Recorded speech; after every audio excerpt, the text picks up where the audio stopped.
Matteo, ti faccio una Matteo, adesso riconsidereranno la bandiera del Veneto. Non c'è il tanto, c'è la bandiera e basta. Calice di prosecco e brindisi a base di bollicine trevigiane nello stand della Regione Veneto del Vinitali ed una battuta, è la bandiera senza tanco, nel ricevere in dono il vessillo con il leone di San Marco. Il premier Renzi a Verona, nella sua seconda visita in Veneto, elogia ancora una volta la regione che dice rappresenta una delle colonne dell'Italia. Sono orgoglioso di ricevere una bandiera del Veneto perché considero il Veneto un punto di riferimento straordinario per il nostro paese.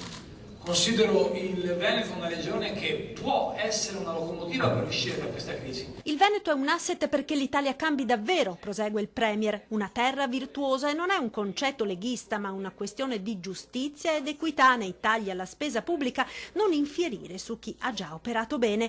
Parole di elogio per i veneti, quelle di Renzi, in una terra sempre più agitata da malcontento e voglia di indipendenza. E così, proprio dal palco del Vinitali, Matteo Renzi lancia il piano per il rilancio del settore agroalimentare. I punti chiave sul sito del Ministero all'Agricoltura e con il consueto hashtag l'invito agli operatori del settore a collaborare. Quindi l'hashtag è Campo Libero ed è un insieme di iniziative concrete, 18, un piano d'azioni fatto da 18 iniziative puntuali, specifiche, sulle quali chiedo agli operatori del settore di farci le pulci.